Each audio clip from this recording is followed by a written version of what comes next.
Lights, camera, debate, ignite, passion strong under the spotlight. Tune in for the clash, tune in for the spark. The critic and the cynic light up the dark.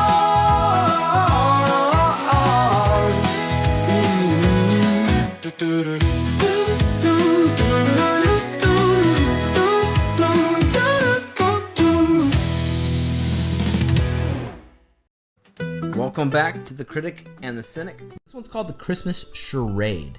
And we got a couple of people like dancing the tango or something on the poster. Yes, and he is a familiar face. What is he? What's his name? I think his name is Corey. Yep. Corey Sevier. Not super well known. I don't recognize him. He looks familiar. He was in a martial arts TV show that I loved back in the day. Okay. And then ever since then, he's been like Lifetime movies, Hallmark movies, like nothing exciting. So somewhere along the lines, he dropped off the known list, and he's been struggling to get back up. Well, I would say he was never on the known list. Like, it was a not popular show that got canceled really early, probably on the WB or CW's. Like, I don't even know what channel it was on. Right. And then the girl in the movie is Rachel Scarston. I don't recognize her.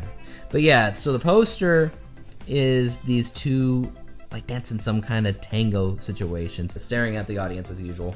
It's one of the better posters in my opinion. It doesn't look very Christmassy. Well, you got a Christmas tree. You do have a Christmas tree. And she's wearing red. They're always wearing red. That's a stretch, I know, but they tried. This is one of the higher rated ones. Best of Tracks is 72%. TMDB actually rated it like 90, but that's again just the two people. The same two people. It's aired on October 26th. We got a tagline of "'Twas the heist before Christmas." Okay, there's your heist movie, and once again using that play on words. That's what the movie should be called. "'Twas the heist before Christmas." Why call it the Christmas Charade? Because they already have "'Twas the date before Christmas." You guys, "'Twas the date" have both. and "'Twas the heist." They had to pick. That's stupid. Okay, so here's the plot summaries. We got a cautious librarian raised by home security experts finds herself in a real-life adventure when a blind date mix-up leads her into an undercover FBI operation. Forced to pose as the girlfriend of Special Agent Josh, such a weird special agent name, she helps him track down an art thief targeting the St. Nicholas Ruby at a Christmas Eve charity ball. Okay. There's so many details in that. All right. Like, why do we care how she was raised? And yeah, like, why did we care about she was raised by security experts? Because she knows she can help him. I guess. She can help him behind the scenes on the computer and stuff like that. I'm going to say that I'm a little bit excited about this because where I saw him, and I really did like this show, he was very serious, action-based type character. Like, he was like an angry teen and really got into the martial arts scene. So being a special agent, FBI agent, this could be interesting for him. Yeah. What was the movie with Sean Connery and what's her face? You're gonna have to be more specific. There's a lot of what's her faces out there. The spy espionage one. Like Catherine Zeta-Jones. Yeah, that. I don't know what it's called. I can see it in my head. Yeah, it's giving me that kind of vibes. So like the spy, but the kind of the two situation. Maybe even Arnold Schwarzenegger's True Lies. Maybe some other things where it's taking your unassuming couple that come from two different areas of life that weirdly make sense together. It looks like he directed it as well. Oh yeah, he directed it. He didn't write it, but that's interesting. So he directed it and starred in it. It's a little bit of a passion project. And look at those two people. They gave it 90%. Yeah, I saw that. The same two people that have been watching it. So out of all of them so far, that one might be the best, but it could also be the worst. 2 hours later. This is the one that I believe we were looking forward to the most before we started it. Yes. And that's most likely because, well, you noticed an actor that you have seen before and have liked watching before. Mm-hmm. Partially because he was in it as the lead. He also directed it, and plot-wise, genre-wise, It's not like the others. One of these things, it's not like the other. True. So while the other ones are literally open up your Hallmark greeting cards, just turned into a movie, this one was a spy film, but not just a spy film.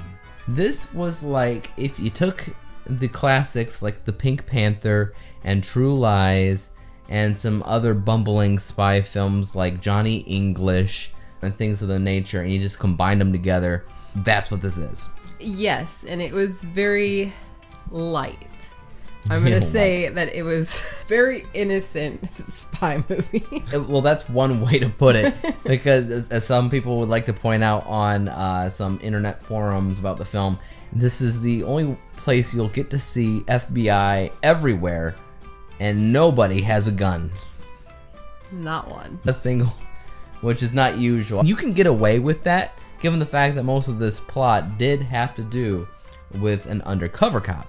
You don't want to be carrying on undercover missions. However, if any point during the movie, and this happens, they have to say you're under arrest, that is probably when you want a gun available. And nope, just a badge, because it's very threatening, and you gotta listen when there's a badge in your face. Yeah, it was very unrealistic. I would put it that way. Tongue-in-cheek, okay, it knew exactly what it was, and it reveled in it. It knew it was stupid, it knew it was ridiculous, it knew that this guy's the worst spy in the world, and yet it was great. It was a lot of fun, I will admit. It was a lot of fun, and I think that we both have clicked our unicorn button. I'm holding on to mine. Oh gosh dang it. Guess I've... You said it like 5 times while watching. Oh, unicorn. I asked if you were going to press the unicorn. Guess what? We both got unicorn buttons. I know. Maybe there's something out there. Lord have That's mercy. better. Okay, yeah, there might be. Given the fact that we haven't seen any of the Netflix films yet, and I would imagine Netflix has to be making better movies than this. Heck, they got Hot Frosty coming out soon. Get me started on that one. I'm not looking forward to that. You'll be lucky if I don't veto that. Come on. No, I think of that like I think of this. 2 movies that are clearly stupid, and they know that they're stupid, but they embrace the stupidity, and so it just ends up being a fun time because it's not trying to be serious. The other movies are trying to be serious. This one was like, how ridiculous can we make it and make it great? It was like a Christmas variation of that Argyle film that came out recently. Yeah, but I did not like that one at all. I know. A lot of people do, though. Basic idea, somebody who's not a spy gets wrapped up into the spy world by accident, and it just hijinks from there on out. Yeah. And this whole fish out of water thing was definitely prominent in this movie. And what I did appreciate very much is because it was obvious that she would be the fish out of water because she was not involved in this investigation at all. It was just like a mistake. But they also had moments where he was the fish out of water, specifically when they brought in holiday celebrations and family. Yeah, because that's outside of his world of just FBI spy stuff, blah, blah, blah, blah. Exactly. So they both got to experience that. Like, oh my gosh, what is this? And I'm really uncomfortable because I don't know what to do. So there's a balance. Yes. There's a balance, yeah. So I definitely enjoyed this film. I laughed quite a bit here and there because I do like a good fish out of water comedy, which is exactly what this is. Though, I don't know, like, if it's not your unicorn, you can only get one chance, and then it's gone. And you realize that we're going to get to the end of all of these movies, and I'm not going to use the button because I'm always going to be, like, waiting for something that's worse or something that's better. Right. Or, yeah. It's a challenge. It is, because, I mean, you use it, and we're only on movie 4, and we have 38. So, like, you have no idea what's coming. There could be, like, a masterpiece in here. I doubt it. Well, I doubt it, too, but it could. I could be Hot Frosty. Oh god, I don't even want to watch that one. I cannot wait. Okay, I cannot wait for Hot Frosty. I know, and I am dreading it 100%. It's gonna be bad. So bad. You mean fantastic? No, so bad. So bad that it's good. Because a lot of this movie is so bad that it's good. That's true, but I actually think that it was perfectly cast. Those 2 leads, I thought they were perfect. They did a pretty good job playing off of each other. Yeah, they had chemistry. I believed that she was just an awkward, play it safe person the whole time. Like, she was giving me a lot of Uma Thurman vibes. I know you... Well, not so much Uma Thurman, but she did remind me of like a collection of different actresses.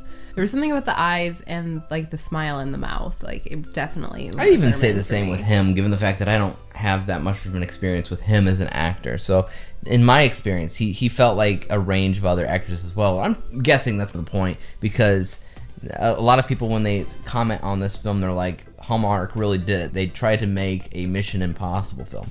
I don't sense Mission Impossible in this, but I could see him as the Hallmark penny saver version of Tom Cruise. I could see that. Yeah. I guess I'm just gonna put my unicorn button in there right now. This is gonna be the best of the best. Nothing will beat it. I'm gonna save mine. Some can get close. That's totally fair. Some can get close, but even in the very beginning, the beginning scene, which was a fake out, in which there was a spy sequence happening in front of our eyes. It was really just a movie that was playing that somebody was watching, but you didn't know that at first. And it was Christmas themed, and it was probably the most Christmas themed thing I would imagine out of the entire movie, in my opinion. Was a spy movie playing, and they took out a microchip out of something, and they're like, you got it, yes. And he's like, the naughty list. And I just burst out laughing. I was like, oh yeah, that's what this movie's gonna be. Yeah. Okay. And you actually were like, unicorn at that point. 2 seconds in, and you were like, yes. And you were like, veto. If you can't look at these movies and be like, oh, it's so bad that it's good, then you are watching for the wrong reasons, because you are not going to find a masterpiece.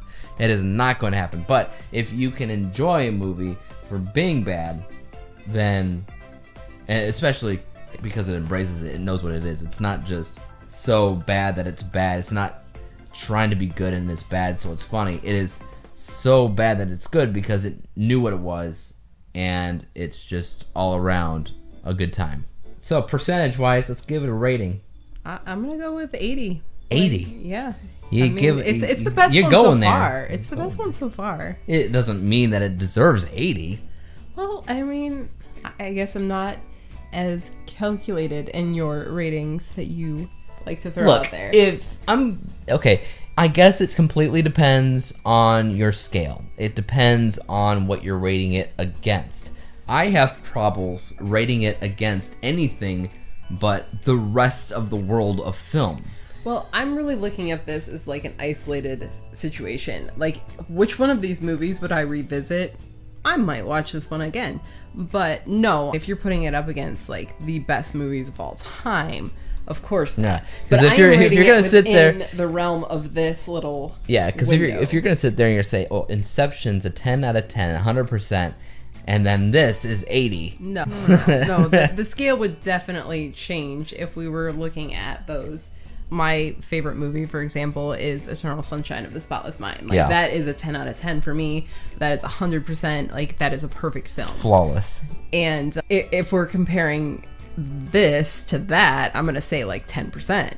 It's not that bad, God. No, that's what the other ones were. I'm just saying, like, in comparison. But in this little isolated bubble of these Hallmark Christmas movies, Netflix Christmas movies that we fully expect are going to be not great, then I'm using a different scale here. Yeah, I see what you're saying. For me, I probably would, if we are making an isolated incident, I would probably agree with you and say it's 80. If I wasn't, I would probably put it at about 70.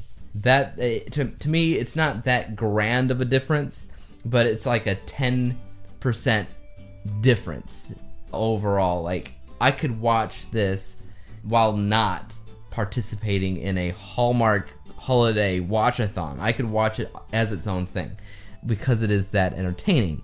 It's not anything that's groundbreaking. I don't think I would ever be able to recommend anybody watch it.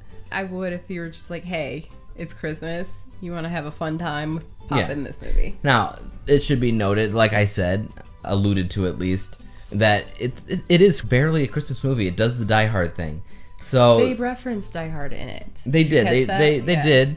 And because it is self-aware, it's more of a Christmas movie than Die Hard is, especially because it is lighter than Die Hard. Die Hard, very dark, action-heavy type of film, while this is always light. You always hear the Christmas music.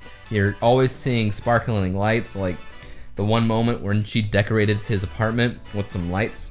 Just keep that festive spirit in there. It's the plot, though. The plot is never about Christmas. No, not at all. Nothing about it. It's just, there's Christmas things happening in the background, just like Die Hard. So, I love how people commented on this film, and I saw these comments as well saying, Hallmark just proves that Die Hard is a Christmas film. And I'm like, all it did was do the same thing as Die Hard. It doesn't change the question on if Die Hard is a Christmas movie. It just extends it to giving you another example of what Die Hard is that released with a Christmas setting. It's not really a Christmas movie, but it does have more of a Christmas spirit and vibe than Die Hard. That's what I will put out there.